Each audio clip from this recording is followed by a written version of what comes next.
Hello everyone, मैं अनामिका विद्यार्थी warrior channel में आपका स्वागत करती हूं। दोस्तों, आज का हमारा टॉपिक है वाच्य। आपका कोई भी एग्ज़ाम हो, टेट हो, सुपर टेट हो, अदर कोई भी एग्ज़ाम जिसमें हिंदी आता हो, तो ये टॉपिक बहुत ही महत्वपूर्ण हो जाता है। और इस टॉपिक को हमने इतने ट्रिक के माध्यम से बताया है कि आप इस टॉपिक को भूल ही नहीं सकते और एग्ज़ाम में कोई भी क्वेश्चन इससे बाहर नहीं आएगा। आपका कोई भी क्वेश्चन गलत हो ही नहीं सकता। तो ये वीडियो हम स्टार्ट करते हैं। सबसे पहले देखते हैं वाच्य होता क्या है। वाच्य क्रिया का वह रूप होता है जिससे यह जाना जाए कि जो भी कार्य हो रहा है उसका प्रधान विषय क्या है। प्रधान विषय कर्ता है, कर्म है अथवा भाव है। ठीक है, तो वाच्य क्रिया का वह रूप होता है जिससे यह जाना जाए जो भी कार्य हो रहा है उसका प्रधान विषय कर्ता है, कर्म है अथवा भाव है। और वाच्य के तीन भेद होते हैं, कर्तृवाच्य, कर्मवाच्य, भाववाच्य। सबसे पहले देखते हैं कि कर्तृवाच्य होता क्या है। दोस्तों, एग्जाम में क्वेश्चन ऐसे भी बनते हैं कि वाच्य कितने प्रकार के होते हैं। ठीक है, तो वाच्य तीन प्रकार के होते हैं, कर्तृवाच्य, कर्मवाच्य और भाववाच्य। कभी कभी क्वेश्चन ऐसे भी दे दिया जाता है, चार ऑप्शन दे दिए जाएंगे और उसमें से ये पूछा जाएगा इसमें से कौन सा वाच्य नहीं है। तीन ऑप्शन तो ये दिए जाएंगे, चौथा कोई और ऑप्शन उठा के दे दिया जाएगा। तो अगर आपको ये तीनों पता है कि वाच्य कौन कौन से हैं तो आप नहीं वाले पे तुरंत टिक मार सकते हैं। तो अब देखते हैं कर्तृवाच्य होता क्या है। तो इसमें कर्ता की प्रधानता रहती है और क्रिया का जो भी लिंग होता है, वचन होता है, पुरुष होता है, कर्ता के लिंग, वचन और पुरुष के अनुसार ही होता है। मतलब जो भी कार्य कर्ता करता है उसी के अनुसार वो कार्य होता है। जैसे मोहन पुस्तक पढ़ता है। ठीक है, मोहन क्या करता है, पुस्तक पढ़ता है। तो यहाँ कार्य कौन कर रहा है, मोहन कर रहा है। तो यहाँ जो भी प्रधानता हो रही है वो डायरेक्ट कर्ता के द्वारा हो रही है। तो यहाँ पर मोहन क्या करता है, मोहन पुस्तक पढ़ता है। तो इसी से हम जान जाएंगे कि ये कृतवाच्य है, क्योंकि इसमें जो भी कार्य हो रहा है वो सीधे कर्ता के द्वारा हो रहा है। विमल क्या कर रहा है, विमल फुटबॉल खेल रहा है। जैसा कि आपको हमने चित्र के माध्यम से दिखा दिया गया है ताकि आप जल्दी इसको भूलें ना।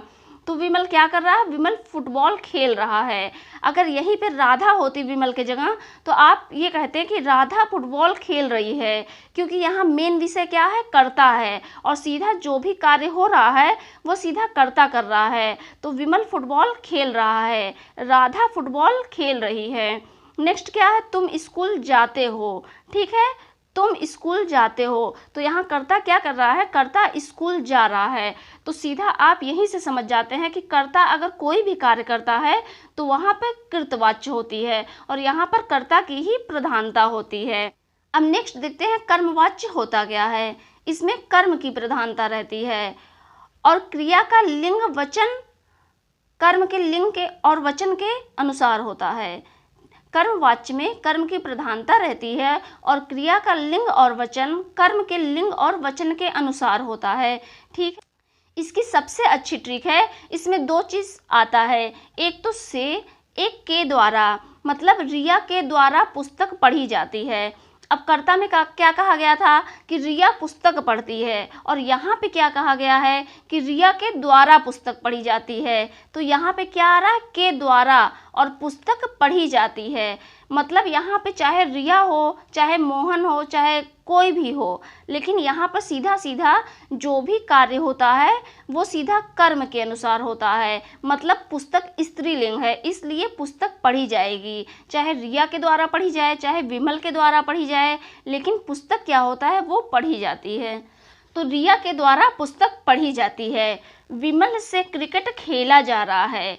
तो विमल से क्रिकेट खेला जा रहा है, तो क्या हो रहा है, क्रिकेट खेला जा रहा है। ठीक है, विमल से क्रिकेट खेला जा रहा है। या जहाँ कहीं भी के द्वारा अथवा से आए वहाँ पर सीधा सीधा कर्मवाच्य होता है। नेहा के द्वारा गाना गाया जाता है। अब देखिए यहाँ पर के द्वारा आ गया है, नेहा के द्वारा गाना गाया गया, राधा के द्वारा गाना गया, मोहन के द्वारा गाना गाया गया। जहाँ कहीं भी के द्वारा अथवा से आ जाए वहाँ पर हमेशा कर्मवाच्य होता है। तो नेहा के द्वारा गाना गाया गया, विमल से क्रिकेट खेला जा रहा है अथवा विमल के द्वारा क्रिकेट खेला जा रहा है, नेहा के द्वारा क्रिकेट खेला जा रहा है। तो यहाँ पर कर्म की प्रधानता हो रही है। कि क्या खेला जा रहा है, क्रिकेट खेला जा रहा है। क्या पढ़ी जा रही है, पुस्तक पढ़ी जा रही है। ठीक है, तो यहाँ पर से और के द्वारा होता है, इसी से हम समझ जाते हैं कि यहाँ पर कर्मवाच्य होता है। भाववाच्य क्या होता है, इसमें कर्ता या कर्म प्रधान न होकर केवल क्रिया का भाव प्रधान होता है और क्रिया सदा अकर्मक पुल्लिंग होता है। ठीक है, यहाँ पर हमेशा भाव प्रधान होता है अथवा क्रिया प्रधान होता है, न कि कर्म या कर्ता प्रधान होता है। अब इसे उदाहरण के माध्यम से और अच्छे तरीके से हम समझते हैं। मुझसे चला नहीं जाता, बच्चे से सोया नहीं जाता। तो मुझसे क्या किया नहीं जाता, चला नहीं जाता। जहाँ कहीं भी निगेटिव सेंटेंस आए और जहाँ कहीं भी नहीं लिखा हुआ दिखे, वहाँ पर सीधा सीधा भाववाच्य हो जाता है। न कुछ सोचने की ज़रूरत है, न समझने की ज़रूरत है। एग्ज़ाम में कोई भी क्वेश्चन दिखे वाच्य से संबंधित, यदि उसमें नहीं है तो आपका भाववाच्य हो जाता है। तो बच्चे से सोया नहीं जाता, बालक से दौड़ा नहीं जाता, तुमसे उठा नहीं जाता, मुझसे चला नहीं जाता। मतलब जो भी काम नहीं किया जा रहा है वहाँ पर भाव की प्रधानता होती है और वहाँ पर भाववाच्य हो जाता है। अब इसके कुछ और उदाहरण देखते हैं, कैसे कृतवाच्य से हम कर्मवाच्य बना सकते हैं और कैसे कृतवाच्य से हम भाववाच्य में बदल सकते हैं सेंटेंस को। तो कृतवाच्य क्या है, कोमल ने कहानी लिखी।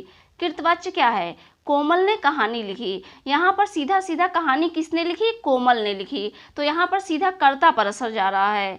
ठीक है, तो कोमल ने कहानी लिखी, ये क्या हो गया, कृतवाच्य। और कोमल के द्वारा कहानी लिखी गई। अब हमने बताया था जहाँ भी के द्वारा आए वहाँ पर हमेशा कर्मवाच्य होता है। ठीक है, जहाँ कहीं भी के द्वारा अथवा से आए वहाँ पर हमेशा कर्मवाच्य होता है। और यहाँ प्रभाव जो भी सेंटेंस है उसका प्रभाव कर्ता पर न पड़कर कर्म पे पड़ता है। तो कहानी किसके द्वारा लिखी गई, कहानी कोमल के द्वारा लिखी गई। तो कृतवाच्य में कर्ता प्रधान है क्योंकि कोमल ने कहानी लिखी गई, और कर्मवाच्य में कर्म प्रधान है, कहानी लिखी गई किसके द्वारा, कोमल के द्वारा। माँ फल खरीदेंगी। ठीक है, तो यहाँ काम कौन कर रहा है, यहाँ पर काम सीधा कर्ता कर रहा है, मतलब माँ कर रही है, माँ फल खरीद रही है। तो यहाँ पर कृतवाच्य होता है क्योंकि कार्य सीधा कर्ता कर रहा है। और यहाँ माँ के द्वारा, हमने जैसा कि बताया था के द्वारा, माँ के द्वारा फल खरीदे जाएंगे, तो यहाँ कर्मवाच्य हो जाता है। बच्चे फुटबॉल खेल रहे हैं। कौन फुटबॉल खेल रहा है, बच्चे फुटबॉल खेल रहे हैं। मतलब कि यहाँ कर्ता जो है वो बच्चा है, जो भी कार्य हो रहा है वो बच्चे के द्वारा हो रहा है। तो बच्चे फुटबॉल खेल रहे हैं, यहाँ पे कृतवाच्य हो जाएगा। और बच्चों से फुटबॉल खेला जा रहा है, यहाँ पर कर्मवाच्य हो जाता है। अब नेक्स्ट देखते हैं कि कैसे कृतवाच्य से सेंटेंस को भाववाच्य में बदला जाता है। शोभा नाचती है, चूंकि शोभा नाच रही है, कर्ता नाच रही है, कार्य जो है वो कर्ता कर रहा है, तो यहाँ पर सीधा सीधा कृतवाच्य हो जाता है। शोभा नाचती है। और शोभा से नाचा नहीं जाता है, मतलब शोभा नाच नहीं पा रही है, यहाँ पर भाव दिखाया जा रहा है कि उससे ये काम नहीं किया जा रहा है। तो शोभा से नाचा नहीं जा रहा है, और जहाँ पर निगेटिव सेंटेंस आता है वहाँ पर हमेशा भाववाच्य हो जाता है। बच्चा हंसता है, कृतवाच्य हो गया। बच्चे से हंसा नहीं जाता है, तो यहाँ पर भाववाच्य हो जाता है। कछुआ दौड़ता है, कछुआ दौड़ता है, कौन दौड़ता है, कछुआ दौड़ता है। कछुआ क्या है, कछुआ करता है, और जब भी कोई काम करता डायरेक्ट करता है तो वो हमेशा कृतवाच्य होता है। अब यहाँ कछुए से दौड़ा नहीं जाता, मतलब उससे कोई काम किया नहीं जा रहा है, वो कर नहीं पा रहा है, यहाँ भाव की प्रधानता आ रही है। और यहाँ पर निगेटिव सेंटेंस भी आ रहा है, निगेटिव वर्ड भी आ रहा है। तो कछुए से दौड़ा नहीं जाता है, तो यहाँ क्या हो गया, भाववाच्य। तो आई होप दोस्तों आपको ये टॉपिक बहुत ही अच्छे तरीके से समझ में आया होगा। अगर ये वीडियो आपके लिए ज़रा सा भी हेल्पफुल रहा हो तो इसे लाइक करें, शेयर करें, सब्सक्राइब करें। सब्सक्राइब करने से हमारा जो भी वीडियो होगा वो डायरेक्ट आप तक पहुँचेगा।